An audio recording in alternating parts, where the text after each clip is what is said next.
Good morning, Yankees universe. KOD Nation, stand up.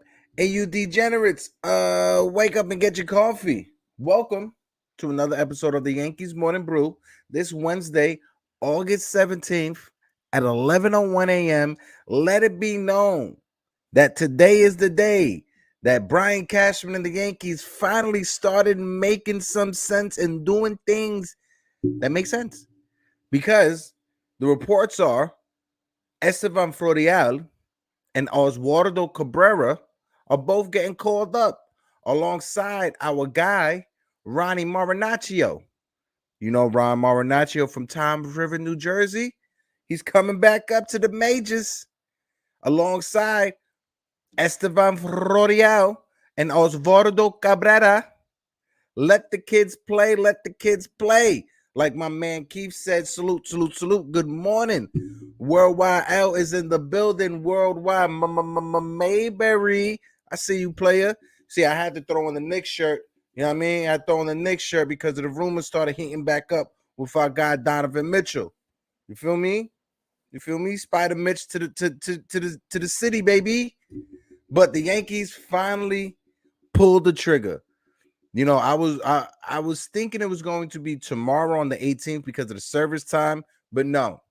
The Yankees pulled the trigger on the move, and they pulled the trigger according to rumors it will happen later on today. You know, but the Yankees are starting to make some moves, make some sense. You don't know who that player. You know who that player is. You know. That's the player that every Knicks fan want to sell their soul to get. But to this Yankees, last night was another wet the bed moment because the Yankees did wet the bed last night again. The offense, non-existent. Nestor Cortez got lit up in the first inning for 3 runs. He made a mistake to a Rosarina, 3-run bomb. But the rest of the game was smooth, was sailing. It's just the offense. The offense is disappearing. It seems like the pitching has finally come back down to reality. And some more on the pitching note, it seems like Clay Holmes is going to that phantom IL. You know, Frankie called it last week. That maybe there was an IL stint coming for Clay Holmes. Frankie called it last week when he said the phantom IL. It seems like that's what's going to happen. Clay Holmes is dealing with some back issues right now. So it seems like the Yankees are going to send him to the IL. Go to the phantom IL, rest up on the IL, do what you got to do, because when September comes around is when we're going to need you. When October comes around is when we're going to need you. You know, yes, Yankees have lost 5 series straight. Yes, at 12 and 18, 12, whatever it is, whatever the record is within the past 30 games or whatever. I don't care. I don't care because right now I'm excited. Because the Yankees are bringing up Florial and Oswaldo Cabrera to the Bronx. And with Florial's hitting 284 with 14 home runs, 33 stolen bases. Oswaldo, he missed the first 2 months with an injury, but these past 2 months, Oswaldo's hitting 330, has 8 home runs, has an OPS of 900 and some change. So hopefully Oswaldo and Estevan can just give us that little jolt of energy, that interjection of youth that we need desperately in this lineup. Because even though, you know, Nestor Cortez gave up the 3-run bomb in the first inning, Josh Donaldson's defense was still sloppy last night. You know, So with Oswaldo, now we can figure out, okay, what are we going to do? You know, it seems like DJ LeMahieu is going to be going on to the IL as well for extended period of time. So with Cabrera and Florial, how are we going to maneuver this lineup? Personally, me, I'm putting Cabrera at shortstop. I'm moving IKF to third base. I'm giving Josh Donaldson a couple of days off. But I'm gonna need to dive deeper into this conversation with my co-host Frankie. So I'm gonna bring my man Frankie into this thing. Frankie, what it do? Good morning. How are you? Home, you know, a familiar setting. Frankie's back home, Yeah, everybody. thank God. You know, he got his Yankee sweater on. If I'm reading that correctly. But Frankie, good morning, bro. How you feeling? Good, good. I got home late last night, so we're a little tired, but we're here. We're Hey, here. we here. We here. You know, I had to ask you. I was like, you know, the Yankees lost. If you wanted to, you know, take today off, it's totally fine. I totally get it. But as soon as you said, no, I'm gonna be on the show, I'm gonna be there for the show, is when I got the news about Florial and Oswaldo. I was like, Frankie knew something was coming up. That's why he had Yeah, to make sure he was on the show. But yeah, yeah, it's water. It's water. It's water. You know, sometimes the Yankees morning brew turns into the Yankees morning poo because that coffee hits my stomach a little bit yeah, different. But Frankie, let us know what's your overall thoughts from last night's game and the news that came out afterwards. Last night was another snoozer. I don't want to say I don't want to say it again. What I've been saying for the past 2 weeks about this team, they're sloppy, they're slow, and they don't want to win. But I like the Cabrera and the Florial moves because Donaldson and IKF have been bad, so that moves around a little bit, gives room for Cabrera to play and for one of them to get out of the lineup, and also it gets Hicks out of the lineup with Florio playing in center. So I think it's a good move, and I think it brings some young speed to the team too. It brings like a little toughness. A couple guys who are gonna fight for jobs, so they're gonna be hustling. They bring some speed, so I think overall it's a pretty good it's a pretty good move for the team going forward. I Yeah, like it. definitely. I love it. I'm in love with it. I just want to shout out to the chat real quick. Shout out my guy Mikey Mazza and the 4 Train Express. Salute, salute, salute. Mikey Mazza is the first one for class every morning.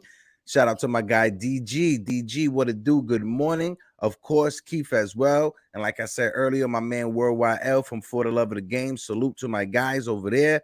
You know, but yeah, let me see. Keith said Donaldson gave up his first fielding error of the season. The rest were throwing errors. Absolutely, I think it was 7 throwing errors to now 1 fielding error. This is a career high when it comes to throwing errors. He had a career high back in 2016 or 2015 of 6 throwing errors. He has exceeded that so far this year. But like you said, Frankie, hopefully this could be a interjection of some youth, or interjection of some Hopefully, energy, because because that's we what we need it, need. man. We Yep. need it, man. We When you need- look at Cabrera's numbers over the past 2 months, like I brought up, yes, it's the minors, but he's still hitting 330 with 8 home runs, and that's what pops out more. His strikeout numbers are down.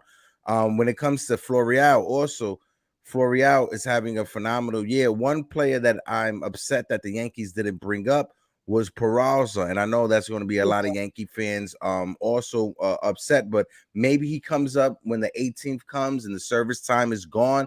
But Yeah. shout out to Peraza, because Peraza had a home run yesterday, as well as Yeah. Cabrera. And the Scranton Wilkes-Barre team, they were down 9-0 last night, and they came back to win the game 10-9 off of Oh God. Cabrera and Peraza's offense and Florial's offense as well. But Peraza, good thing to note, he had a home run yesterday. He is 1 away from tying his career high in the minors when it comes to home runs. There So we he's go. definitely going to pass that. He's definitely going to hit 20 home runs in the minors this year. So possibly a September call-up. We don't know. But for right now, let's not shoot the wet the bed with our predictions. Florial's coming up. Cabrera's coming up. And according to other rumors and Joe McFly on YouTube and IG, your man from Toms River, New Jersey, Marinaccio, is coming back up as well. So you ready for the Toms River, New Jersey train? Toms River, New Jersey. In case you didn't know. One thing I wanted to point out, and I heard it over during the broadcast yesterday, right? And it was a bit, I'm not gonna lie, it was a bit concerning to me. So since the All-Star break, right, we talked Yeah. about the struggles of Gleyber Torres, right, Frankie? But apparently, since the All-Star break, Gleyber Torres is hitting 187 since the All-Star break. He had a batting average that was hovering 270, 268, around there. And at the All-Star break, you and I were both saying that he was having an All-Star year, a bounce back year. I thought he should have been an All-Star at the break. I think he deserved it. He deserved it over a couple guys that were selected for second base. So I think he did get snubbed, but he's really not playing like an All-Star down the stretch right now. Not at all. So I think he needs a break. He needs a break. Yeah. Even yesterday, even the day before yesterday, he got 2 hits. Yesterday, he got a hit, but it still seems like it's nothing that's impactful. Yeah. It's not a single with runners on second and third. It's not a double with a runner on first. It's not anything impactful. What's your thoughts, Frankie? Yep. No, he's just hitting some singles with no one on base. So I mean, it's not like he's doing that much, but I mean, he's getting some hits now. So hopefully, he's turning it around. But we need him to turn around just for the team in general going forward. He's a big part of our lineup now, so we really need him. He says, "Well, that sucks." Listen, high quality H2O, it goes a long way. A glass of water a day keeps the doctor away, as they say. As I'm sipping out my Wicked cup, you know what I mean? Because I did go to the play to see Wicked. You feel me? There we go. But I wanted to get your thoughts on what happened. I got my dad's Yeti that he always forgets to bring to work. That's what happens to us, guys. That's what happens to us, guys. We tend to get ready for work, pack our lunch. 9 times out of 10, we forget it at home. But I wanted to ask you, because within this past week and a half, 2 weeks, it seems like the pitching started coming back around. We've had another start where a Yankees pitcher didn't give up more than 3 runs. Nestor Cortez, yes, he gave up the 3 runs home run in the first inning. He pitched good, I think. He pitched seven, really good. seven, and even let's give some credit to Albert Abreu. I killed Albert Abreu yesterday, but he pitched 2 scoreless innings. Yeah, he came in and did his job. He did well too. So I mean, it's not like we're getting blown out. It's not like we're giving up 8, 9 runs a game. We're giving up 3, 4, 2 runs a game, and we're still losing. I mean, the pitching's doing their job. If you give up 4 runs over a game, 3 runs over a game, when you have the Yankees offense, you should expect to win. So it's as my man Jiggerman Porter said, I need to get this chat group to join the Knights of Degen. You guys belong in our community. If you have no idea how NFTs work, please feel free to hit me up on Twitter with any questions. Yes, and I believe on the channel as well, there is a tutorial on how you guys could get involved in the NFT world with the Knights of Degen. Please feel free. I think Jiggerman, if you can, Jigger, put that link to the video in the chat. If not, I'll do it later on after the video. I'll just put it in the comment section of the chat. But yeah, guys, we got Knights of Degen fantasy football that's about to hit. That's up. They were talking about it last night on What the Shh. And if you guys haven't been following the other shows, we literally had on Monday night. I think it was Better Help with Liv, but it's basically introducing mental health experts and the conversation of mental health in the space that we are in right now. I'm somebody that I deal with ADHD, and it wasn't until I was 30 years old that I realized that, right? So that was when I got help for it. But it's never any shame if anybody is dealing with any kind of mental health. That's why I think it's so important to start introducing those conversations into our space, because we are all frustrated fans, and sometimes we need a mental break, and we need to be able to have places where we could vent out. And if I'm having an issue, I could call Frankie up and tell Frankie about what I'm going through, and vice versa. If Frankie's having an issue, he could call me up, and vice versa, and you guys in the chat as well. But like Jiggerman said, he said, forget the tutorial. Yankee fans deserve my one-on-one help. Copy. No tutorial then. But yeah, feel free to hit up Jiggerman, and Jiggerman will help you navigate it like he helped me navigate it. But back to the conversation when it comes to this pitching, Nestor Cortez was good. J-Mo and Jameson Taillon in his last start, phenomenal. His last 2 starts, I can say. Garrett Cole, the last 2 starts have been really good. Garrett Cole. Look at Garrett Cole. Look, Garrett Cole's last start, it was not yesterday, the day before, right? Where you had IKF had that blunder in the field. Yes, it was on a shift. Aaron Hicks is playing in center field, whatever. That game to me, Frankie, it seemed like Garrett Cole could have gone the entire way. But when IKF had that blunder and Hicks had that blunder, it seems like he gave up on himself and only gave us 6 innings. What's your thoughts on that, real quick? Yeah, for sure. I mean, it's deflating when when your defense makes stupid plays like that. It's like, come on, bro. Like those were. I was able to end up. What am I saying? I was able to watch IKF play. That play was horrible. You know what I mean? Like, any other shortstop in the league makes that play. I don't care. I don't care about the shift. I don't care about that. Any other shortstop in this league makes that play. Same thing with Aaron Hicks. Any other center fielder makes that play. That was one of the worst red balls I've ever seen. I don't know if if you're on TikTok or whatever, but there's this Mets fan, miserable. His name is miserable Mets fan, and he always makes fun of the Yankees. He always. Oh, you gotta send me one of his videos then so I can follow him. He made a video where he was pretending to be Aaron Hicks, and he was on his phone in the outfield, and then was tracking for the ball. And it was oh God, yeah, please, I have to watch that video. It was funny. Even though I don't like the guy because he always makes fun of the Yankees, I had to admit that was a pretty funny video. Yeah. No, go ahead, finish. That's just a terrible play. And I'm happy Florial's up because Florial's a good center fielder. So I'm happy. I think it's it is. And it seems like, and this is something we've discussed, dating back to when Joey Gallo was on this team.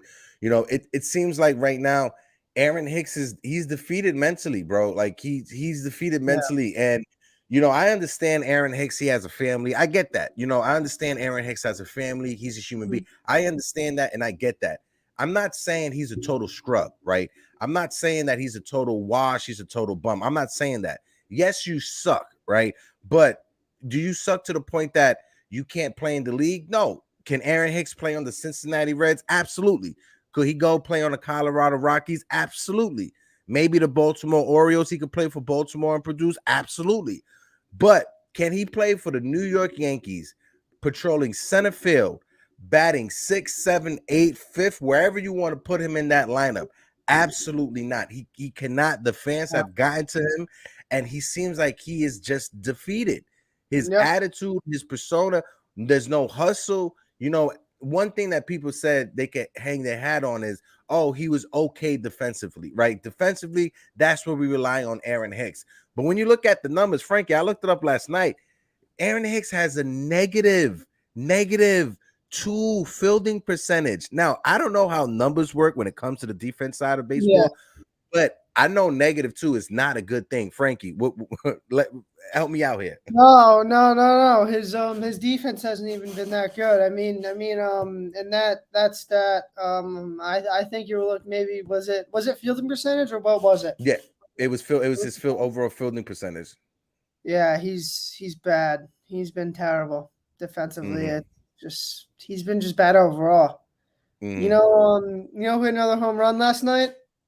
Oh God! Don't say Joey Gallo. Don't say Joey Gallo. Joey Gallo hit another home run last night.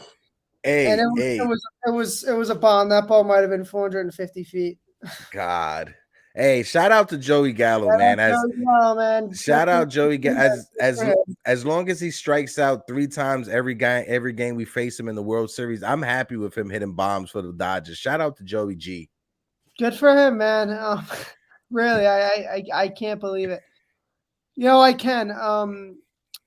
I said it. He's gonna go somewhere else. That's not the Yankees. He's gonna go back to the old Joey Gallo. The good Joey Gallo, and he's been good. So I don't know, man. Especially next year, Frankie, when you put into perspective that they're getting rid of the shift. So Joey Gallo next year, and Aaron Hicks to a degree also, if they could find themselves on a major league team, Joey Gallo most likely will, but find themselves on a major league team, they could probably hit 240, 260 in a league that has no shifting, maybe, possibly, but I don't want to see it on the Yankees. Don't go out there and re-sign Gallo. Don't go out there and think you could depend on a 33-year-old Aaron Hicks. It's over for him. That's what these hitters like Aaron Hicks and guys who get shifted, I think that's a big reason why they kind of they're trying too hard to try and beat the shift. So So it gets to a point where they're mentally like like mentally you're not trying to hit a ball to one half of the field. Like Mm-hmm. that can screw with you mentally, you know? So I think that's a big reason why Joey Gallo was, kind of Mm-hmm. wasn't really good with us. That's a big reason why Aaron Hicks, he's been pretty bad recently because the shift, as much as it takes away your hits, it gets in your head more than anything you take away, unless you hit the ball out of the yard, you're taking away your favorable hitting. You know what I mean? You know what I mean? Like you're Mm-hmm. taking away the part of the field that you like to hit the most, where you've been hitting your whole career, and now there's Yeah. guys. There's four, sometimes five outfielders on that side. Like it's tough. I mean, you got the left fielder in center, the center and right center, and then the right Mm-hmm. fielder in right field, and then you got the second baseman in short right field. Like that's Yeah. crazy. That's insane. I I want to ask you, Frankie, Yeah. did you play with hitters that were just pure pull hitters and just fought against going the opposite way, or had a problem going the opposite way, or Yeah. Yeah. Yeah. as a pitcher, maybe answer this afterwards, but as a pitcher also recognizing that someone's a pull hitter, you're just gonna feed them outside, outside, outside. What's your thoughts on those two? Yeah. Yeah. So if we we had a kid this year. I've seen not this year. It was last year over the summer on my Mm, team. He was a pull hitter. I don't think I've ever seen him hit the ball the other way. And mm, they actually started shifting him. He was okay. a right-handed hitter, and they shifted him on the right side of the field. And he got out almost every time because he Mm, couldn't make the adjustment, and he would pull it. He would hit a line drive to left field, but there's a guy there, you know. mm, So they were able to notice it and pick it up. And so I just saw him. He was our two hitter. I saw mm-hmm. him slowly move down. He was hitting like sixth or seventh before the end of God. the summer season. It's it's really tough to make that adjustment whether you're in the MLB or whether you're on my summer baseball team going into my Mm-hmm. senior year of high school. Like I don't know. It's just a really really tough transition as a Yeah. baseball. Um, and in the majors, right? One thing, when you look at the example that you just gave, right, and you look at, say, like the majors, the example you gave, it's kind of hard mentally, and especially at a young age, to you're batting second, and then all of a sudden you're going in a slump, and then every day you have to think about that slump. So when you go to the field and every day you see the lineup, and every day you're being tossed from second to third to fourth, and you keep getting moved down the line, psychologically at that level, it has to impact you more, because even at the major leagues, it's a comfortability. It's, you've done Yeah, it before, so you may do it again. So even if you are struggling, they'll keep you in that two hole just for your comfortability. But like you yeah. said, in the summer league that you was playing in, you don't have that luxury, especially as a No, young player. yeah, you can't. I mean, you don't have anything handed to you, so you got to kind of earn your spot. And I don't know, they shifted him, and he just wasn't able to beat the shift. Yeah. It's Hmm. tough. I mean, I mean, I don't count like dinky ground balls off the end of the bat to right field as him beating the shift. I mean, he had a couple of Yeah. those, but you Hmm. know, I don't really count that Those because those are those are saying you're like those are like dribblers through the infield, single eye, one hopper or whatever. Yeah. that's a dribble if they normally shift you. So what are you getting out of that? You know what I mean?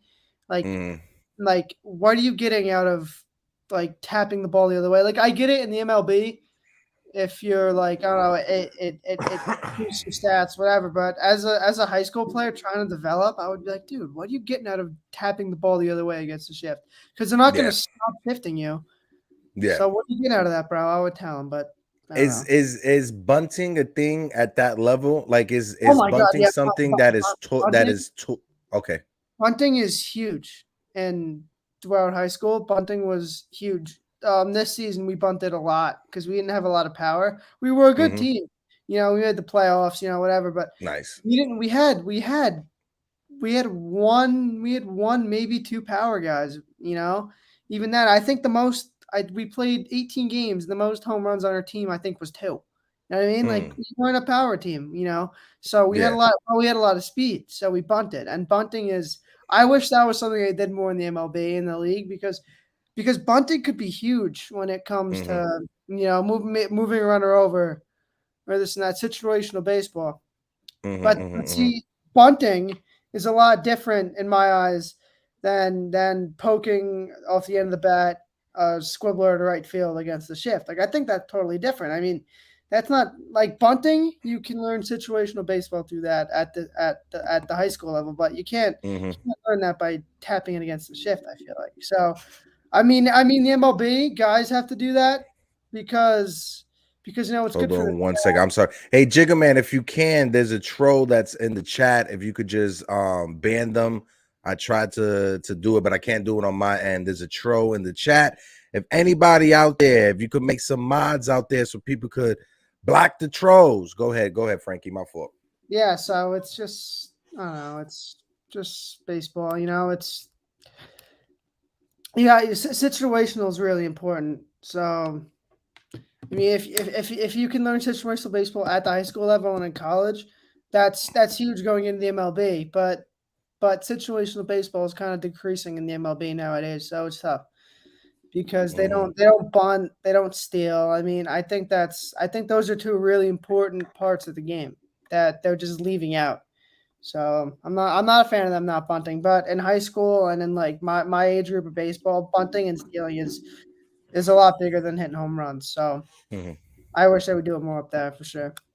Yeah. Like one thing, say like for instance, when it comes to the whole bunting and the shift, right? One thing that I saw say like Mark Teixeira, he was somebody that fought against going the opposite way. He was somebody that fought against the idea of bunting because he's a power hitter.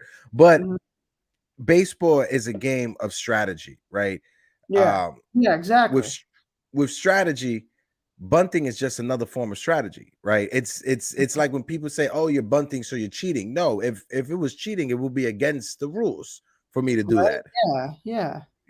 Maybe a gentleman handshake if a pitcher has a no-hitter going or a perfect game, you're not going to bunt. But if a pitcher has a no-hitter perfect game, you don't bunt. I think that's if it's the second inning, okay, you can lay down a bunt because it's not really a no-hitter yet. But if he's in like the 5th or 6th inning, I don't think I just think it's like I don't know. I think it's kind of disrespectful to bunt when a guy has one that late.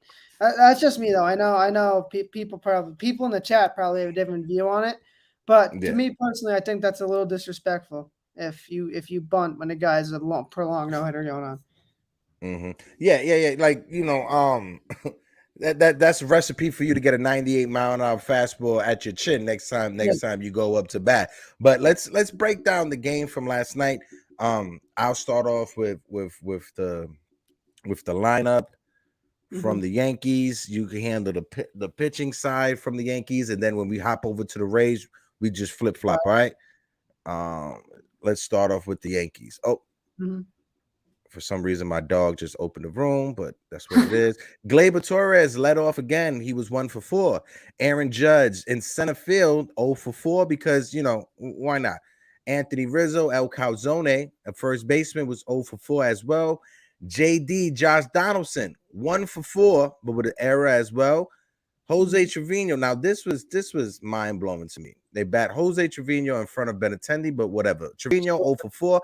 Benintendi 2 for 3. Was this close to hitting a home run. He had a triple, he had a single, almost had a home run, and he had a walk. So Benintendi seems like he's turning it around. Yeah, he's turning it around. He's getting better. Watch out.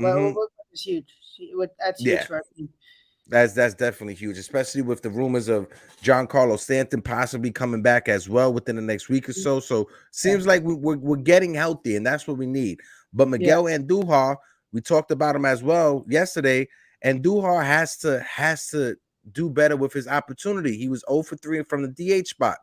Isaiah Kiner-Falefa 0 for 2, and Marvin Gonzalez 0 for 3, hitting into double plays. It's like you take Aaron Hicks out of this game, and then you out put of the lineup, and you put someone else who hits into double plays as well. But Marvin Gonzalez 0 for 3 in right field, double play machine. Go ahead, brother. So Nestor Cortez, the starting pitcher, went 7 innings, gave up 4 hits, 3 runs, no walks. He struck out 3. I think he pitched really, really good. He was up to 3-run bomb in the first inning, but gave up 1 hit through the next 6 innings and no more runs after that. So he pitched really well. But he ended up getting the loss as Albert Abreu pitched 2 innings and struck out 1. And yet Nestor Cortez is now 9-4. Just I don't know, tough circumstances because I think Nestor Cortez pitched pretty well. So it's kind of tough when you pitch that well, and to lose that game, it's hard. It's just I mean, if you're a starting pitcher for the Yankees and you pitch 7 innings, give up 3 runs, you should expect to win. You're expected to be the winning pitcher of that game, but not recently. That is the third time That's the third time in the past week and a half a starting pitcher has gone 7 innings, give up 3 runs, and give it a loss. Like that's those are good starts. That's a good start. Yeah, and then yes, we had a stretch where the pitching was god awful, right? The starting pitching and the bullpen. But it seems like they're turning it around.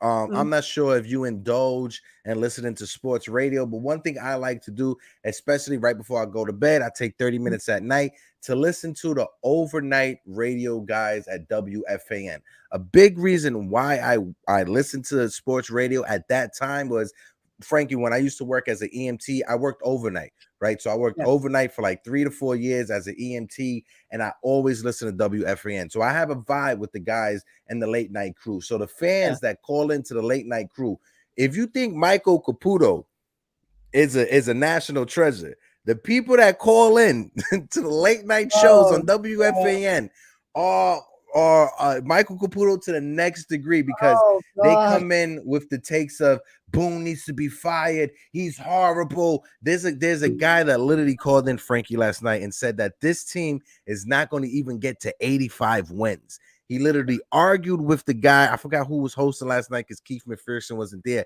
but he was literally arguing with the fill-in host last night, saying this team's not going to get to 85 wins. Boone is horrible. This team is garbage. Da da da da. And the host had to reassure me and us Yankee fans, let's take a step back, right? We may not be happy with Aaron Boone. He may not be our cup of coffee because of how he carries himself outside of being a Yankees manager or whatever. But when you think about it, besides the shortened pandemic season and possibly this year, Aaron Boone has gotten 100 wins every year. Every year as the Yankees manager, his first year 100 wins, second year 100 wins. Got the pandemic shortened season, cool, it shortened it out. Copy. This year we are 72. We are 72 games with 40 something and some change to go. We're most likely going to get to 100 wins again. You know, so this I don't like to say narrative because I feel the word narrative has been overused, but this energy that Yankee fans have towards Aaron Boone, I just do not understand it, Frankie. It's not right. Like when a team struggles, the guy that gets put in the most heat is always the manager, no matter who the manager is. The manager could be Kevin Cash. Kevin Cash is the best manager in baseball, right? Bro, he literally said if Kevin Cash was the manager of the Yankees, we would have 2 words. He literally said that last night, the guy who called into the radio station. I mean, Kevin Cash is really good, but I wouldn't go that far. As much as I love the manager, that's overdoing it by far, man. I think that's definitely overdoing it. Hold on, my headphone messed up real quick. Oh, good. Yeah. But yo, that's why I was laughing when you brought up Kevin Cash, because that's where the guy literally pivoted to, was Kevin Cash. God. Yeah, that's God. Yankee fans like that blow my mind. They really never cease to amaze me. They blow my mind. Yeah, and then let's take away Garrett Cole's bad start against the Boston Red Sox, right? Let's take that out of our mind, throw it into the when you look at the past 5 years, right, or even 4 years, when it comes to the Yankees struggle in the postseason, it isn't our starting pitching. right? No, Yes, Aroldis Chapman gave up games in the ninth inning, but when you really think about it, it's not our starting pitching. It no. has been our hitting, our Yep. timely hitting, hitters with runners in scoring position. So for the past 4 years, the Yankees struggle in the postseason. It has nothing to do with our starting pitching or bullpen to a certain degree, minus Aroldis Nope. Chapman. It's been our hitting, our timely hitting. Mm-hmm. I know a lot of Yankee fans, they like to throw back to the Astros were cheating and the banging of the trash cans and everything. Yes, I understand that. But at the same time, the Yankees offense, those 4 games we played in Houston, we only scored 2 runs in those 4 games. You're not going to win games when you only score 2 runs, no matter if there's a trash can or not. Nope. I agree 100%. Mm-hmm. So Let yeah, me the bring up the offense Tampa lineup. offense has to step it up. Pitching has settled in. They had both the starters and the bullpen had that stretch for about a Mm-hmm. week and a half where they were both pretty bad. But now starting pitchings came down, the bullpens came down to earth. Everyone's good now. Yeah. I think our starting pitching has coincided with the beginning of the year. Both been really good. Same thing with Mm-hmm. our bullpen. Just our pitching in general has been as good as it was in the beginning of the year. Yeah. Now, yeah, But now it's time for the offense to pick up for sure. But before we get to the Rays lineup, right? I just want to look at this Yankee lineup again. Let's imagine having Cabrera and having Florial. How do you envision this lineup? Like, where are you batting? Who? Where are you batting? Benintendi. Let me get an example of a mock lineup for you, Frankie, real All quick. right, so leading off in center, I think will be Florio. I know it's not going to happen. I know they're going to Mm-hmm. bat like ninth, like idiots, but I think you should be batting first in center. Second would be Judge and Wright. Third, Rizzo. Mm-hmm. Fourth is kind of a tough spot now without Stanton and Or even DJ, LeMahieu. even Yeah. LeMay. Yeah. You know what? Fourth, I can't stand them, but I'll keep Donaldson there. I I can't stand that bastard, but I'll keep him there for now. I did. Yeah, I don't know who else. Fifth, Benintendi. Sixth, they'll put Cabrera, and then seventh, they'll fill out whoever they want to catch or play short or whatever to fill that out.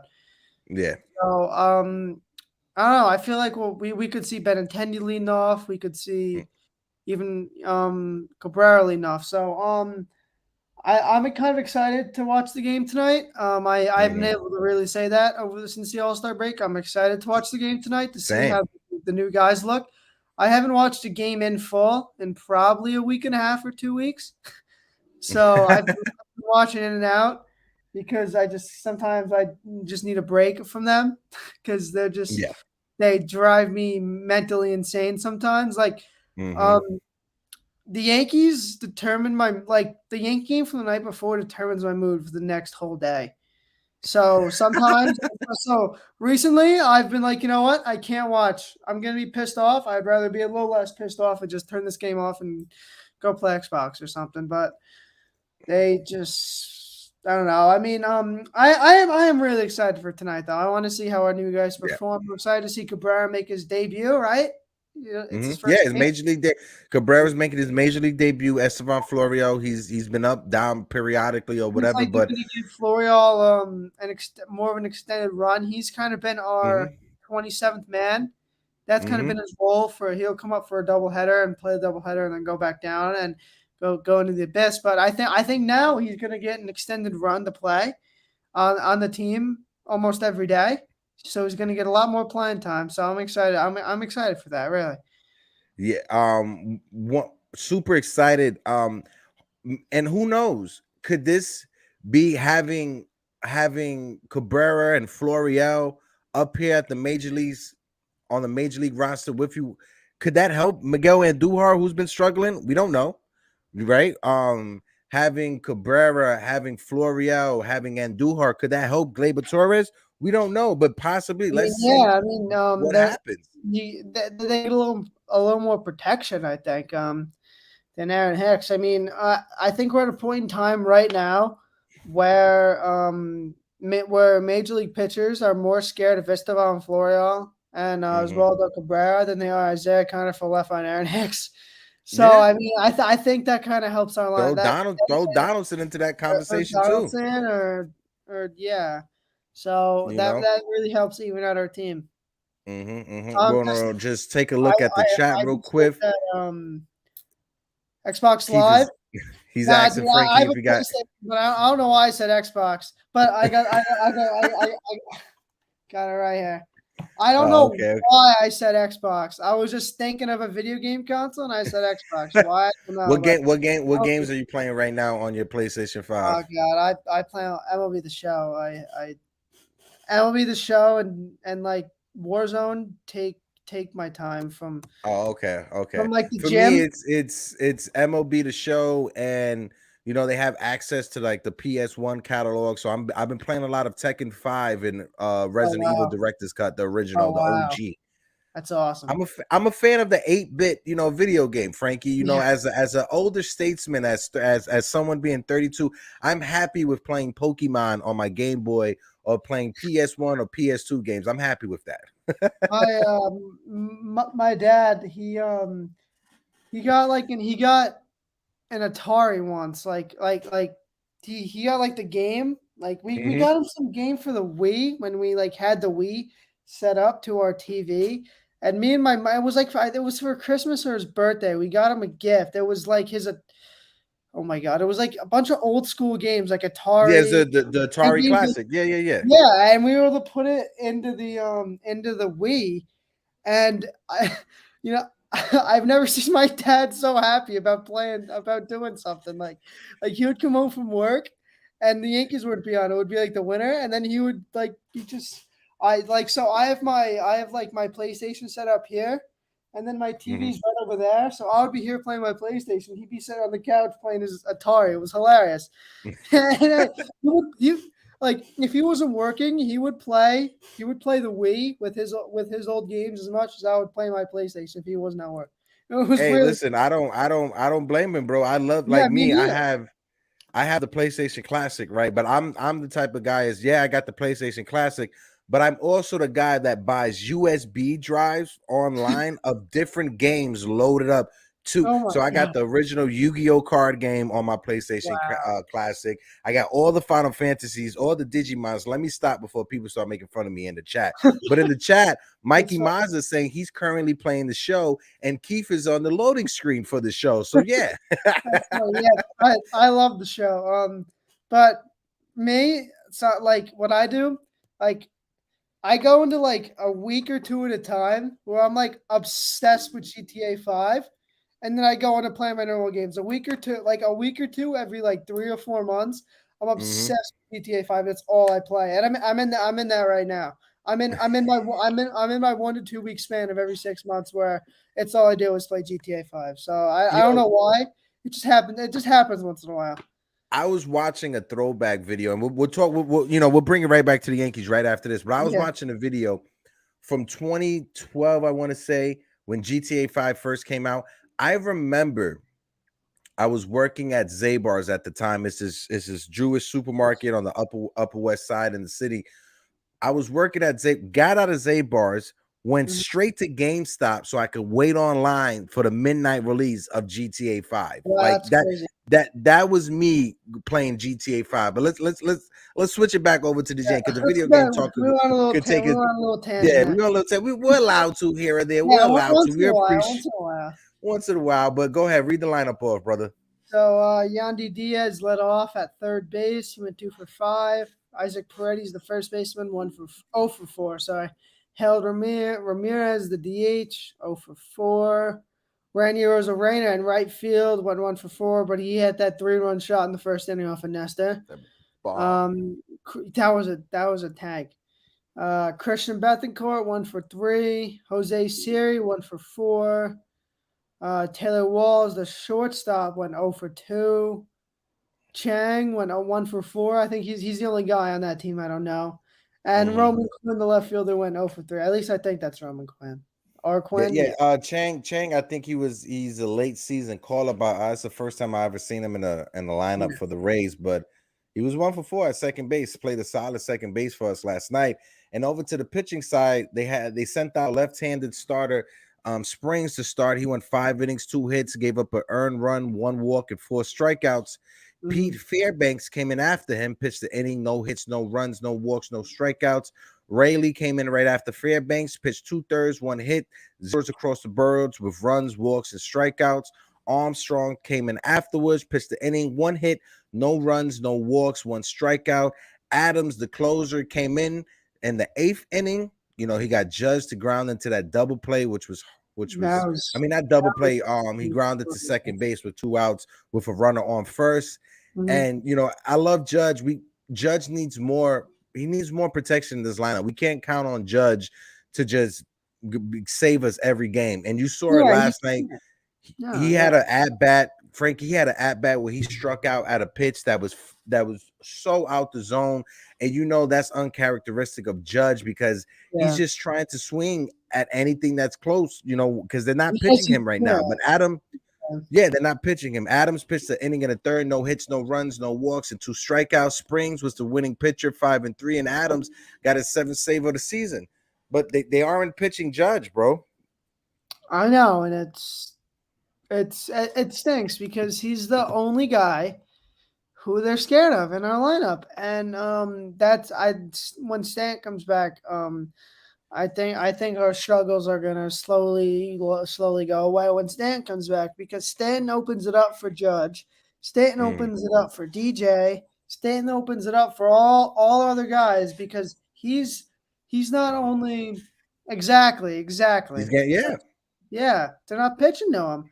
I mean, he's been playing like Barry Bonds. I mean, how else are you gonna treat him? You know, he's having one of the best seasons in recent memory. I mean, he has like over a 7 WAR, which is like MVP numbers, and he still has a month and a half.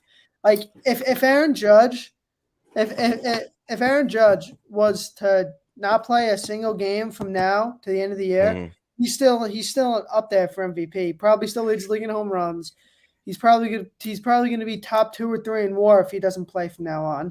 He's not going to lead the league in RBIs, but Aaron Judge is having one of the best years in recent memory, and it stinks. It's getting slowed down by him having no lineup protection because he was hot, but now he doesn't get pitched to, especially with no one on. With no one on, he doesn't get any pitches anywhere close to him. You know, he gets no.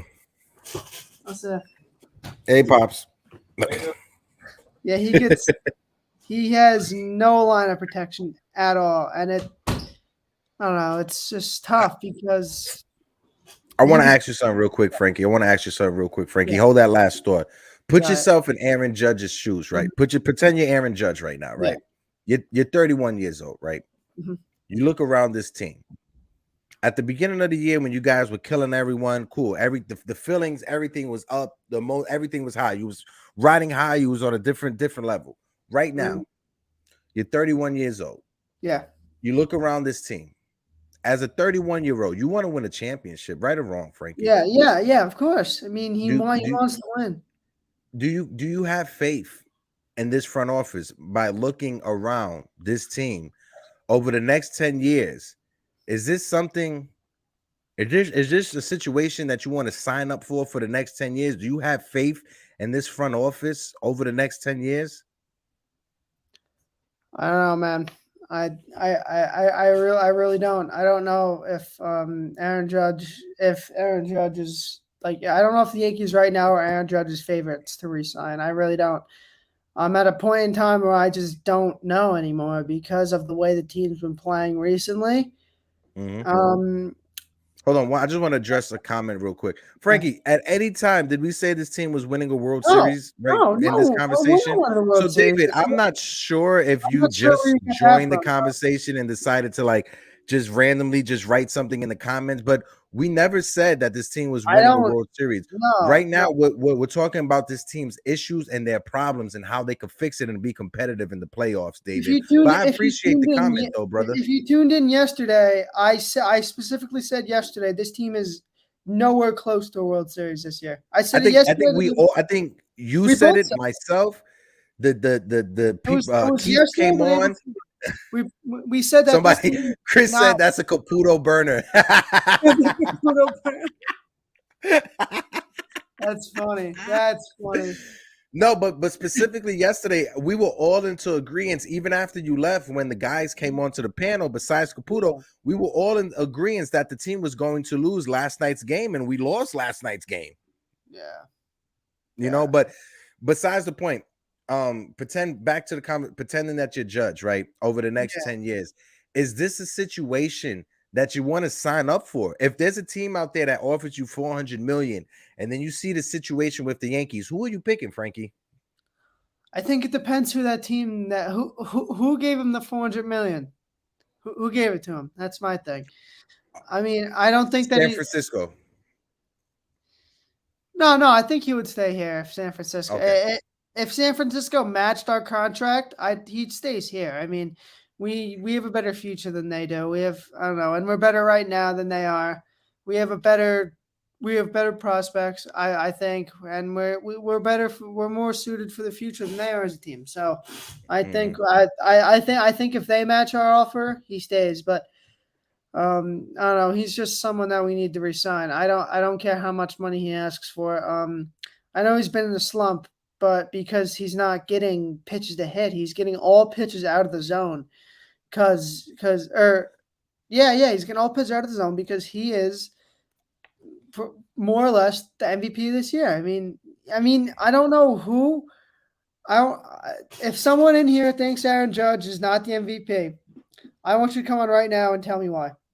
Honestly, if you think Aaron Judge is not the MVP, give me a reason why. Give me a solid reason why. I want to know. I really do. And it's not like Aaron Judge's WAR is not historic. He has an over 7 WAR. Yeah.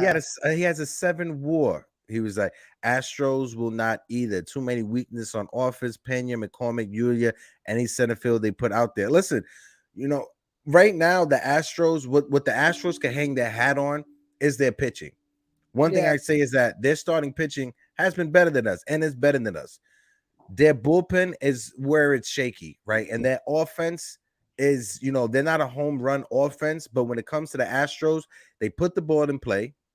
They don't strike out. And they play really good defense, which is something that goes under. They play solid defense, and they have speed in that lineup. Yeah, I think as of right now, they're the favorites to come out of the American League.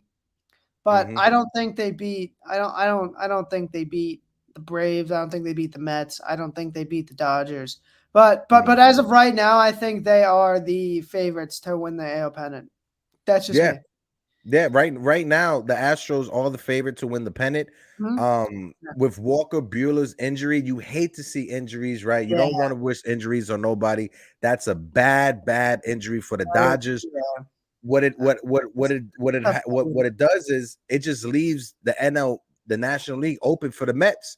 Right now, the National League is up for the Mets to take. And now, before the Oswaldo Cabrera and Estevan Florial news, I was going to start this show, Frankie, being doom and being gloom and talking about the fact that the Mets are the real team in New York, because even though they're in first place, they called up their second best prospect in Brett Beatty. He's going to be in the lineup tonight for them. So even with them being in first place right now at the moment, they can still put their rookie in the lineup. Yesterday, the New York Post, I believe, when you open a New York Post, it was a picture of Steve Cohen saying we the team of the town or whatever. I was going to start this show being doom and gloom, but since we have Florial coming up, since we have Cabrera coming up, I have a little bit of hope, a little bit extra hope. I want to shout out my guy Pete real quick. Salute Pete, salute Pete. At 12 o'clock, I will be throwing the invite into the chat. So if anybody wants to jump on, you're more than welcome to. Frankie, if you want to stay, you're more than welcome to as well. I'm not sure if you got plans. Copy. So I'll put that up around 12 o'clock. We'll go into break, and when we'll come back, everybody will be on the panel. But my man Keith said the Mets are favorites to win the World Series right now, according to Hey, I'm happy for the Mets. I know. I've said this before. I know we have the interstate rivalry, but I want the Mets to win the World Series. If we don't win it, I want them to win it every year.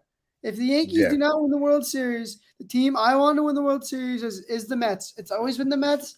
I don't hate the Mets. Obviously, I have a rivalry with my grandma. I've a rivalry with a Shout couple out of to my your grandma too, because I told that yeah. story to my mom's, and my mom's wants to meet your grandma and said that your grandma's the best in the world. Yeah. You know, two of my best friends are Mets fans, and one of my friends always gives me heat about the Mets, but the other one we're mutual. Other friend, not so mutual about the interstate rivalry. But I Yeah. try to be mutual. I try to be cordial with Mets fans. I try to be chill, but they're always like, "You guys suck. We're the best team." Like, oh, okay, bro. Okay, good for you, bro. All right, Yeah. you.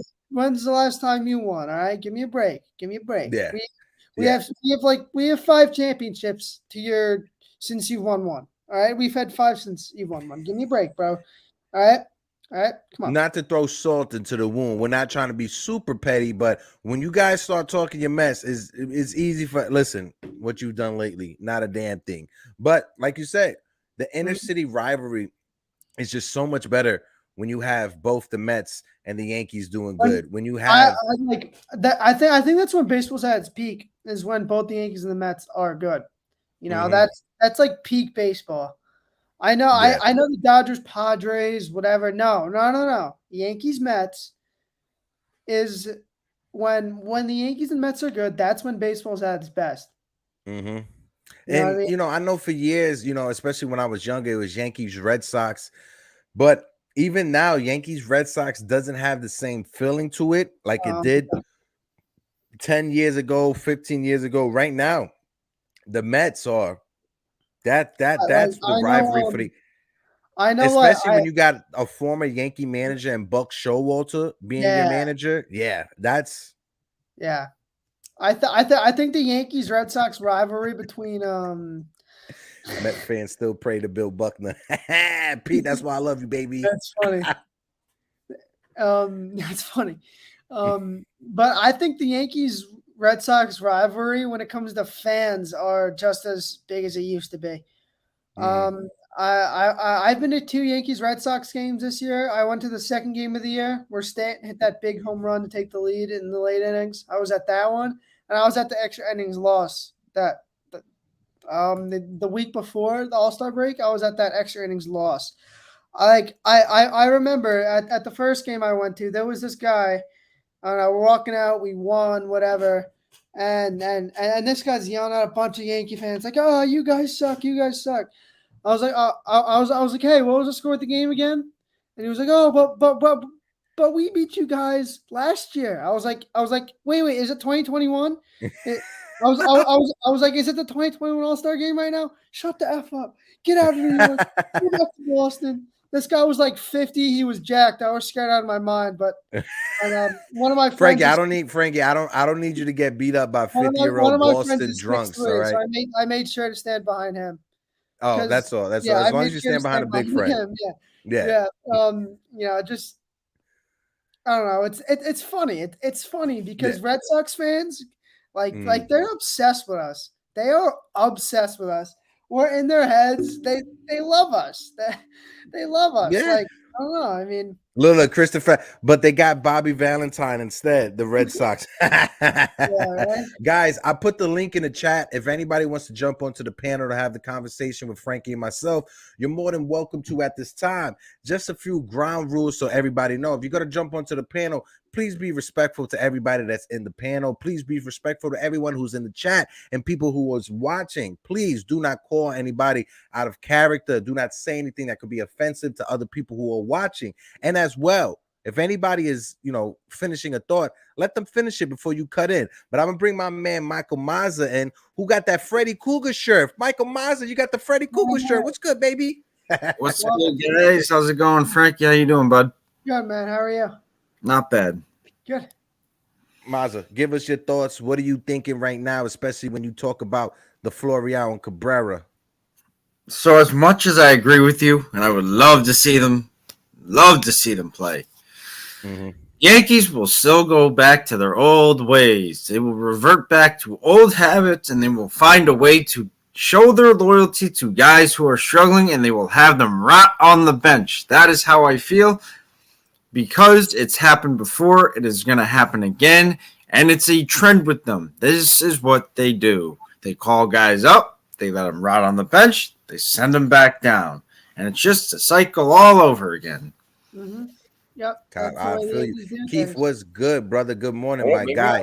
You got your coffee cup. I see you. I got my man Obama on the front. Hi. Hey. Well, throw over to Keith real quick. Keith, what's your thoughts with the Florial and just the ultimate vibe for this morning? Give us Man, I'm your thoughts, my excited guy. for them, dude. I'm excited for them. I really am. They deserve it. I mean, that's the point of AAA, right? It's the point of building a farm system is giving the kids the opportunity. And truthfully, dude, what's the worst that can happen? Spark something, change the vibe in there. The problem is, and it's always been with this Yankee team, and it's been a problem since probably the early 90s. And Boss Man brought that culture in here. It's where we never have young talent. You understand what I'm saying? I guess the young talent that we ever had was the core four in their heyday. You know what I mean? But we always have mid to 27, 28, late 30s guys. And very like, come on, who's the youngest guy in our roster right now? Bargain bin, bottom of the barrel. Torres. So a mixture of youth and speed and, athleticism helps an organization, man, especially in the dog days of baseball, which is becoming the dog days of baseball in the lockout season. Totally agree. It's finally get. No, go ahead. Finish. I was just reading something. That Cashman finally, was like, okay, let's do it. I don't know what happened. It sucks that it takes 2005. So it's been 17 years since we lost 5 series in a row. So it took us to lose 5 series in a row for them to push the panic button that we checked today, right? Yeah. Like it's but too, when you bring up 2005, what was the spark plug that we did in 2005? We brought up Cano and we brought up Ching Ming Wong. And we did, right. Exactly. That was fun. But I got my guy Chris as well. Chris is is with us, but he doesn't have his video on, so you guys will just hear his voice. Before I throw it over to Chris, I just want to bring this up real quick because Keith just made an interesting point when you talk about the Yankees and the young core. When you look at this Yankee team, just in the George Steinbrenner era, just say from the 70s till now, has the Yankees really developed an ace? Nope. During that time, a number one starter. When you look at starting pitching that the Yankees had developed, Andy Pettitte was a perfect 4 or 5-3 guy, behind who we had, who was before him. But when you look at developing actual starting pitching, the Yankees and the Yankee fan base, say like if we send out a young starter out there, he's going to have his struggles. 1, 2, 3 starts in a row. You gotta let them pitch through those struggles. Matt Scherzer, perfect example. When he was with Detroit, his first 2 years, his ERA was over 4. He was struggling. He was striking people out, but his ERA was over 4. He was able to pitch through his struggles to figure it out how to pitch. CC Sabathia, another perfect example. When he first came up with Cleveland, those first 4 years, he struggled. He didn't have control. He had that fastball, but he had no control. Those were Yankee players that were struggling at that time, Yankee fans will kill them and will want them off the field, traded tomorrow. Don't let them start again. Say that, HQ. Now that you mention that, I think the Yes Network needs to put, them trivia questions they do every game. Who's been the last natural farm-grown ace we have developed?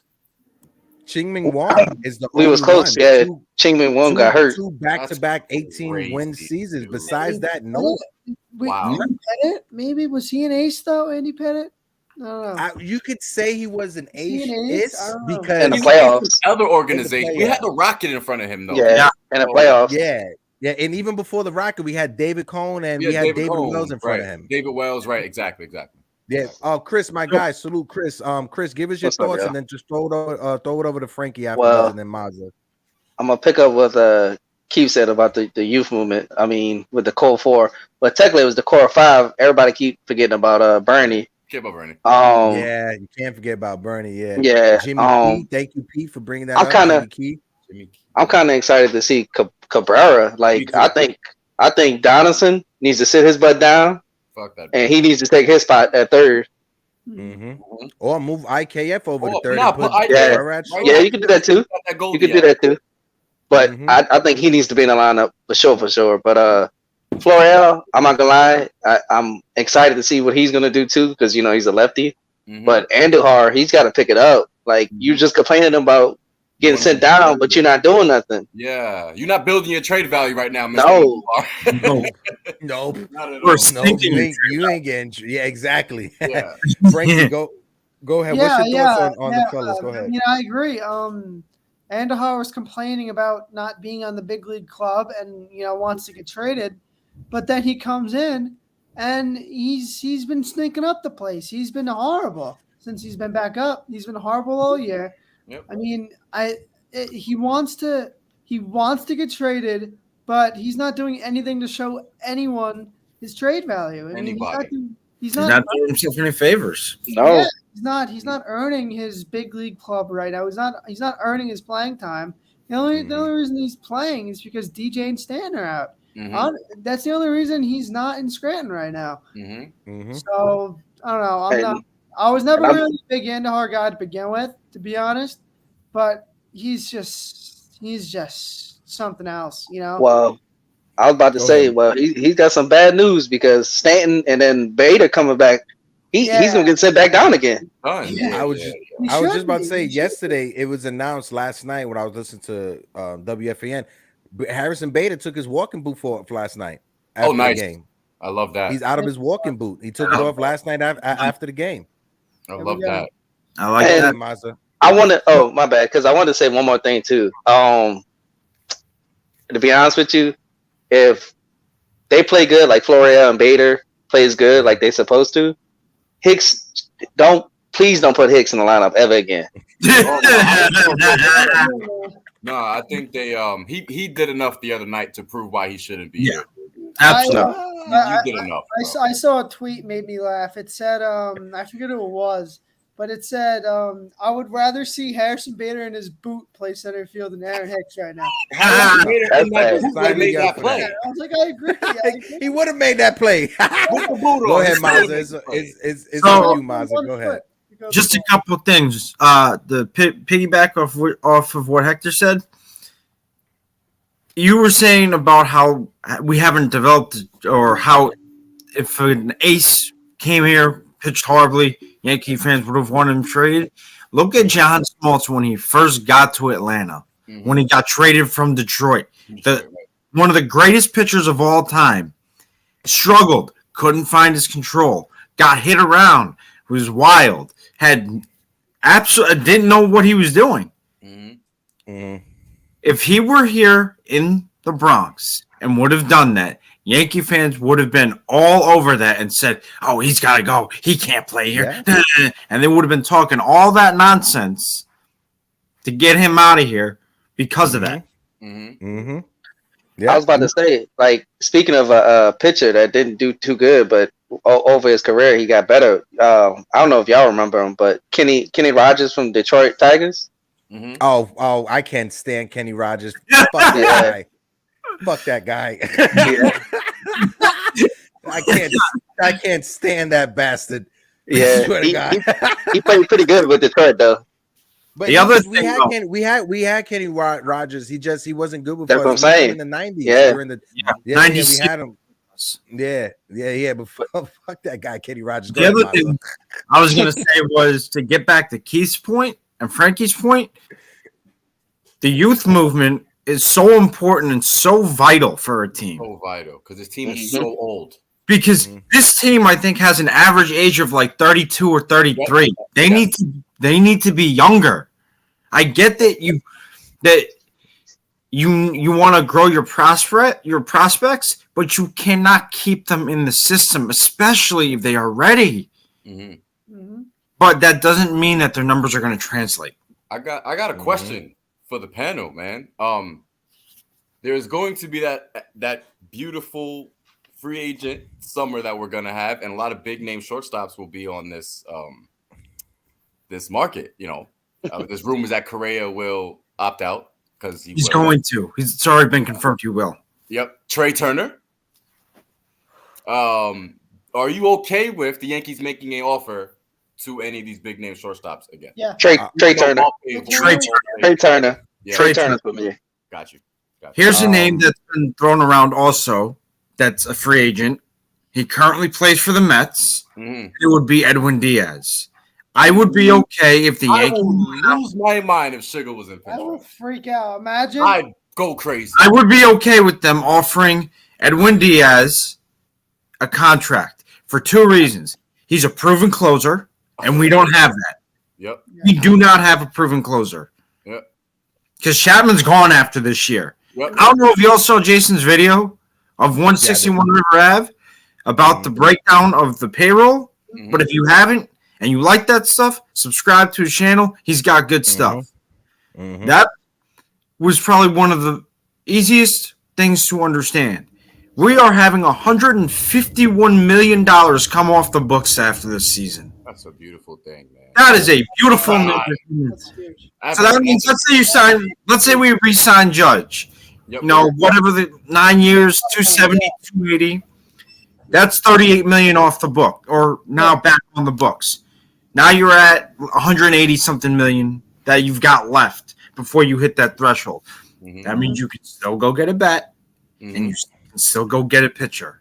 Mhm. At this point, what I would do, Oh, nice. There we go.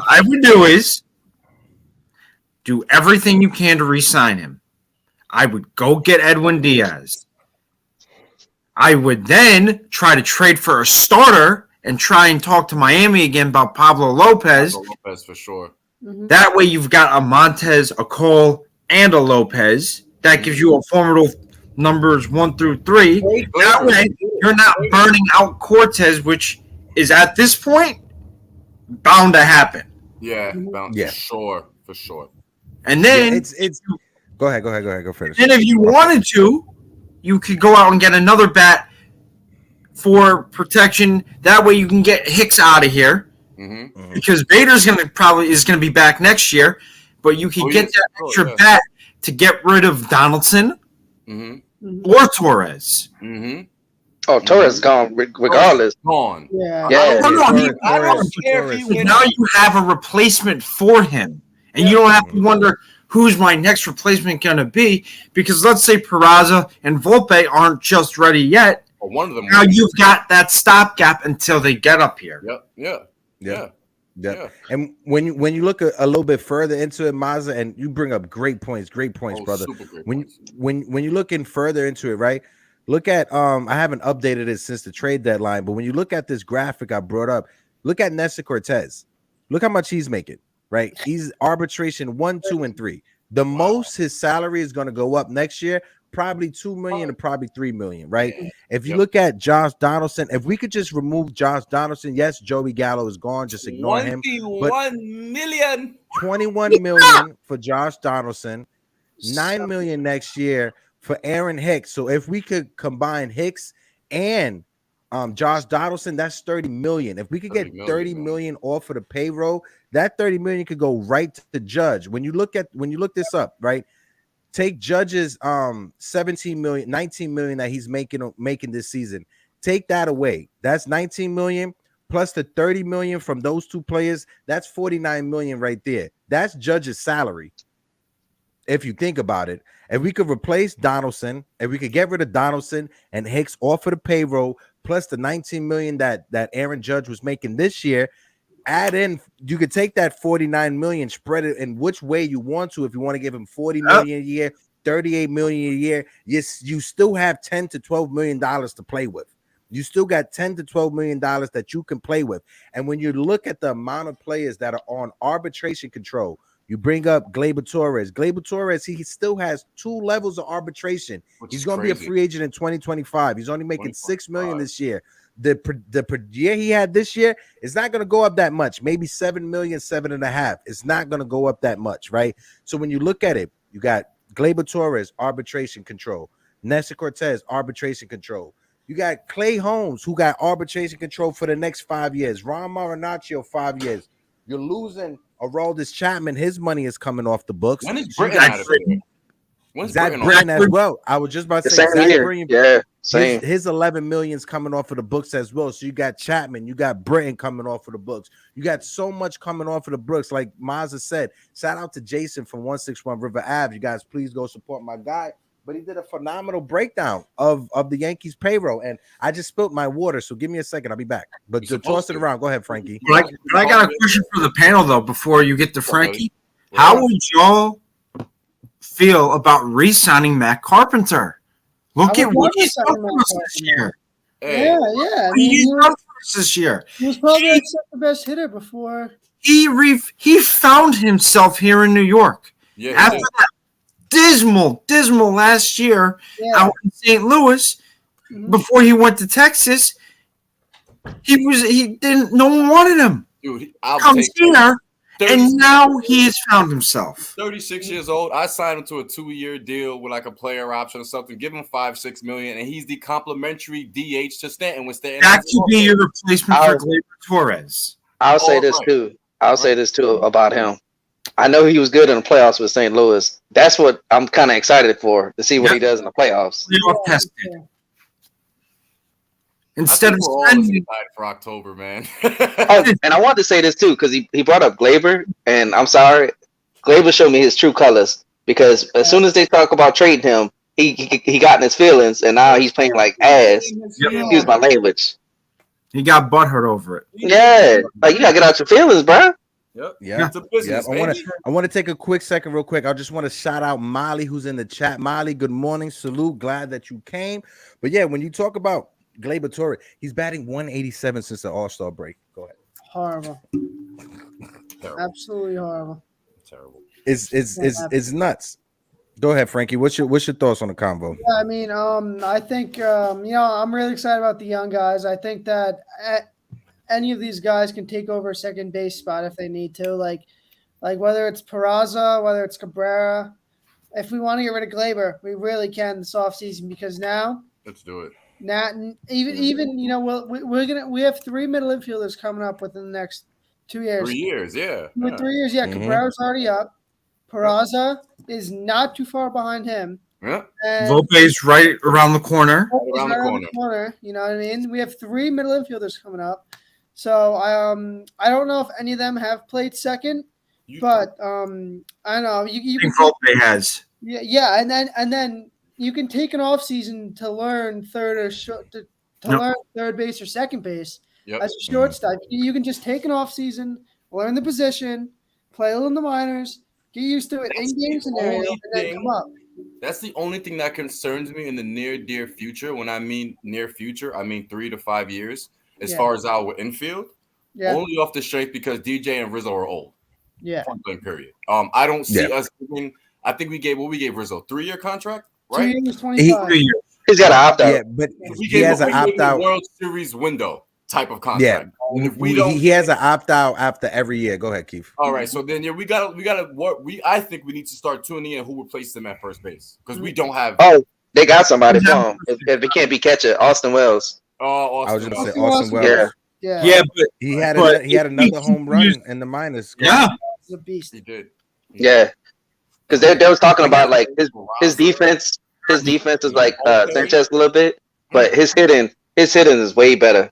Oh yeah. Oh, So and he's a lefty.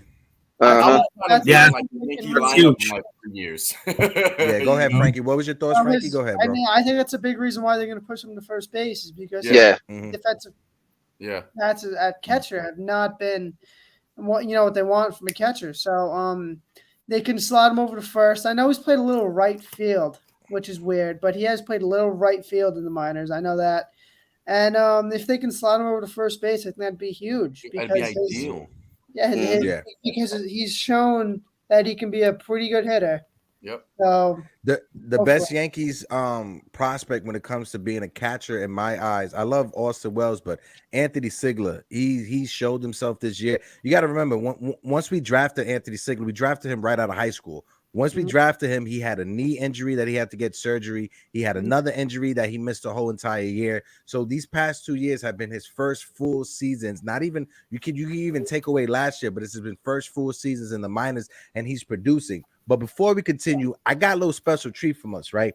We know this man because he has rants about the Knicks. We understand that Stephen A. Smith, he is the mascot of the Knicks. But he came out this morning talking about Aaron Boone. I haven't heard it yet, but I got the audio here that I'm going to play it through my phone. just so I'm upset YouTube now, man. understands right now. This is just us reviewing a news article because he is news at the end of the day. So let's listen to it and let's dissect the conversation afterwards. Hold on. Let's listen to the bozo. Stephen A. said. Let me tell you what can't happen in New York City, Aaron Boone. If you want to keep your job, the Mets can't be in the World Series and the Yankees home. That's out of his Even control. Hank and Hal ain't tolerating that. Forget about George, God rest his soul. I miss that man. We all do. Hank and Hal ain't tolerating that. At some point in time, you got to stop the bleeding. Sure, you got injuries. Sure, I got that. Nestor's been playing well, gave up a 3-run shot in the first inning, but that's he's allowed. Garrett Cole, yo, bro, this ain't Houston, who, by the way, is better than y'all right now. They beat the Yankees, okay? This ain't Houston, Garrett Cole. Yo, what we're seeing from Scherzer and DeGrom is what we expected from your behind. Ain't you getting paid $300+ million? You want to bring up money, right? $300 million. $324 million. That's the point. And you playing good. You got what do you got? What do you got? 9-5 with a 3.3 ERA. What the hell have you done for me lately? Got any Janet Jackson to call you, Garrett Cole? Come on, man. Y'all got to step the hell up. I'm sick of this. Now the Yankees, they got. Now I'm turning that off because Stephen A. Smith, he's just paid to rant. This is how you know Stephen A. Smith doesn't pay attention to the Yankees. The next whatever he's talking about. He brought up Hank Stein. Hank Steinbrenner is fucking dead. He's dead. Hank Steinbrenner is dead, my guy. Why are you bringing up a dead man when you're talking about the Yankees front? He's dead. He's one. Rest in peace to Hank Stein. He passed away. He didn't pass away in 2021. He passed away in 2020. Rest in peace to Hank. Oh, Mazza, you good? Mazza probably had a connection issue. But yeah, go ahead. Yeah, he was just ranting because that's so out of Boone's control. If the Mets win the World Series, the Mets win the World Series because they have an outstanding ownership. They have one of the greatest coaches to ever or managers to manage. He's probably the best in-game manager the game's ever seen in show Walter, bro. Period. And they got a fucking owner, excuse my language, that's gonna drop the empty bank. And he's in a win now mentality. There's nothing Aaron Boone can really do against that. Yeah. It's not his fault. There's a friction between the front office and what he does analytically. That's not really his fault. The roster is so much better over there in Flushing than it is here. You right? So that's just a rant, bro. And he's just talking his ass off. But I do agree with the Cole statements, though. Yeah. But then I don't know because Scherzer is a seasoned vet, man, and him and Verlander and DeGrom. DeGrom's an anomaly. That's just period. Jacob DeGrom was a college shortstop, dude, and he's throwing 102 with ease. Like, you just don't – that doesn't work every day. And Verlander's a Hall of Famer, and Scherzer's Hall of Famers, man. You can't really blame that on Cole. No. The Mets are a better organization right now, man. That is what it is. I don't. I'm open to say it right now. The Mets are better than us right now, right? I'm super jealous. I'm super jealous of Edwin Diaz and the fucking trumpets. I'm super jealous of it. Sick. I'm not sure if you guys saw it the other day when they played the Braves and Contreras hit the home run to put the Braves ahead. So the Braves started playing the trumpets. Yeah, that's funny, man. Oh my god, that's hysterical. Yeah, I kind of want to go to a Met game just to hear that. I definitely would. I've been to 4 Met games this year. Edwin Diaz is pitching every single game. Yeah, I've been to. Like, it's sick, right? It's sick. It's insane. The energy, you can feel the energy in that place. Like you can feel the stadium jumping. Right? That's all. That's what we need. We need that energy. Yeah. No, and then Mr. and Mrs. Met playing the trumpet. It's just, I don't know. Like, listen, I don't know what the Yankees don't even have a mascot. How embarrassing is that? Keith, I was just about to say, if they need my 32-year-old big ass to put a Yankee hat on and just be a stick or whatever, I'll do that. I'll just walk around the stadium just like this, just every game, just like this with a dumbass hat on. Seriously. If it means we can win the World Series, I'll put that stupid hat on and I'll go down to the dugout. If it means we're gonna win a World Series, I'll get that dugout. Whatever the hell you want me to do. Whatever you want me to do. For Now, sure. now this is why I got this is the next question, right? Because we brought up Mr. and Mrs. Met. Yeah. When it comes to the Patreon or the echelons of team mascots, Right. who is number one in your eyes? Because to me, it's the Philly Fanatic The and Philly everybody else. The Philly Fanatic for takes sure. the cake. Yeah, it's not I even close. can't stand that Philly Fanatic. Me The either. Philly Fanatic is one annoying ass motherfucker, but he's That yeah, good. he's a He's good. weirdo. That's what it is. He does his job really well. I Yeah, think so. Oh my god. yeah. And this was a conversation. You know who else does it? Go I ahead. like the Braves mascot. I don't know if you follow. I follow the Braves Twitter the Braves mascot on Twitter, and he's hysterical. He doesn't break character. Oh He's yeah. funny. I don't know if you follow him on Twitter, but his Twitter account's really funny.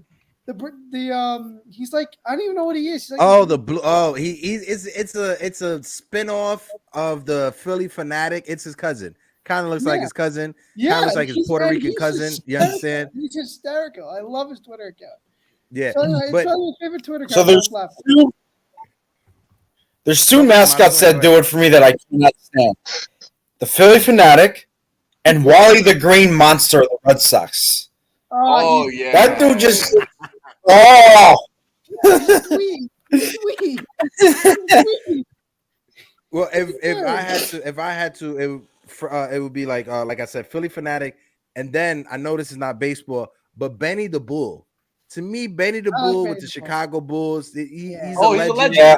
He's Legend. known. Legend. He's known Legend. for his interactions with the fans. Yeah, Legend. Benny the Bull, legend. Mr. Red for the Reds is an absolute legend. Yeah, too. he's a classic. Mr. Red as well. Yes, The one Arizona. that mustache. The Bobcat from Arizona. The what? The Diamondbacks one. Hold on. The Bobcat from Arizona. Oh yes. The Bobcat. Yes. G-back, Yes. Bobcat. That one's pretty legit. Yeah. You see, that makes sense because there's goddamn Bobcats in Arizona. What the hell is a Philly Fanatic? Like, what is a Philly Fanatic? I don't understand. And this is the conversation that was on WFAN yesterday, but it was bringing up like, do you guys consider Jersey a real place? New Jersey, like the state of New Jersey? Yeah, it was like New Jersey is not a real Jersey? place, right? It's yeah. It's like it's not a real place. In my mind, Jersey is not a real place. Like if you're from South Jersey, you're gonna say you're from Philly, right? I was gonna say that, right? If you're in North, you're from Philly. Yeah. And then if you're from North Jersey, you're trying to say you're from New York City. Yeah. right. Yeah, so it's it's the rare breeds of those that live in Central Jersey that they claim it. But Jersey's not a real place. What are you guys' thoughts on that? No, I don't know, man. Dirty Jersey. Not a real place either. It's a special kind of place. I gotta tell you, they bring it to a whole new level of special. You got Steven Seagal, who's from Jersey, right? But even Steven Seagal nowadays, Steven Seagal doesn't claim Jersey, right? Mike Trout's from Jersey.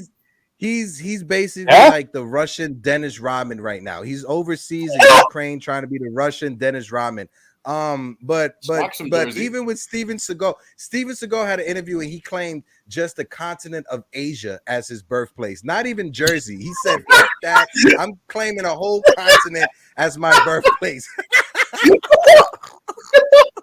Yeah, Jersey has been right since the Nets left. Really. Yeah. Truthfully. Yeah. And the Jersey Devils are just trash. They're just bad. That's the only sports franchise they have, right? It's the Devils. Or the Devils now. Yeah. Is the Devils? No, the Devils are the Devils. But then the Giants and Jets, they play in Jersey, but they don't even rep Jersey. Their stadium is in Jersey, and they don't even rep Jersey. That's the crazy thing. And the New York, the Red Bulls play there too. The Red Bulls. The New York Red Bulls, not the Jersey Red Bulls. The New York. New Jersey's a fake place, man. New Jersey's not real. New Jersey's not real. New Jersey is not real. My man Jigga Man said, "I'm from all of Puerto Rico, not just Bayamon." There you go.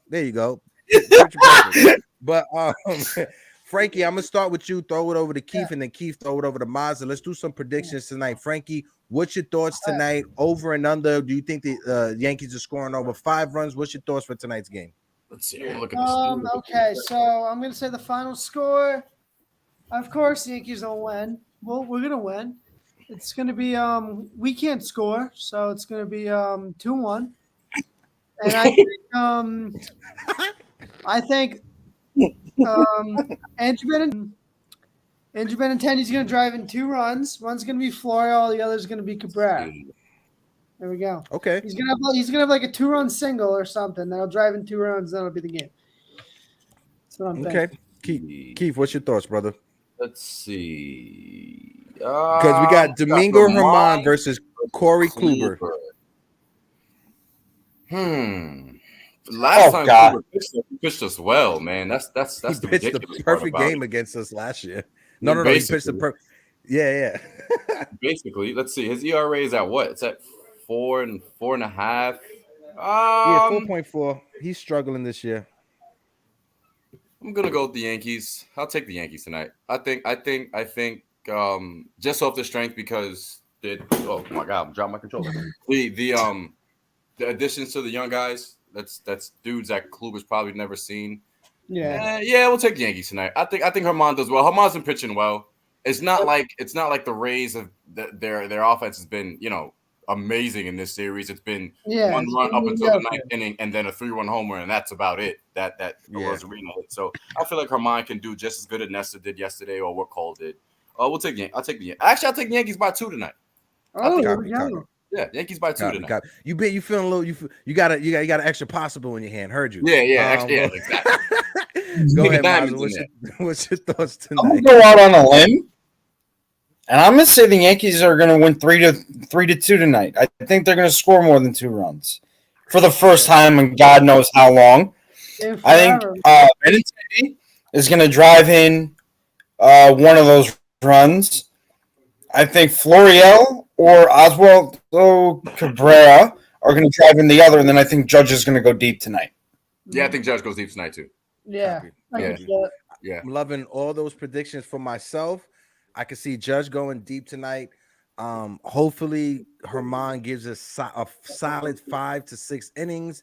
Besides that, I think we'll be good. We'll get a 4-2 win with Aroldis Chapman closing the door today. So I think Chappie will get the save tonight.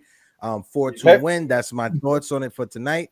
But guys, thank you guys for joining on the panel. My brother Keith, my guy Mazza, and always Frankie. Appreciate you. Like always. Just so you know, the last time the Yankees scored 3 runs a game, it was because of IKF. Go ahead, Mazza, before we dip out. Before we dip out, on Friday, I am going live as the 4 Train Express. I will post my channel's link in the chat, so then that way y'all can follow me, follow my channel. I do like to put out content when I can and when I have the time to do it, but I do put out content. I will be going live at 4 p.m. New York time. If you have not followed me, it would be greatly appreciated and very helpful to the channel. Please follow me. I'll put that link in the chat now. Yeah, and then you'll catch me on some watch-alongs with Kev, of course, tomorrow. And I'm gonna try to see if I can arm my guy Keith to doing one of the watch-alongs this week with me and Kev.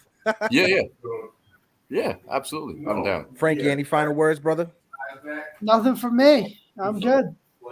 All right, so fellas, love you all. See you guys tomorrow. Hopefully the Yankees get a good win tonight. My guys, it's your guy Project Nerd HQ, host of the Yankees Morning Brew, with my co-host Frankie and the family that's a part of this experience, my guy Mazza and Keith as well. But guys, peace.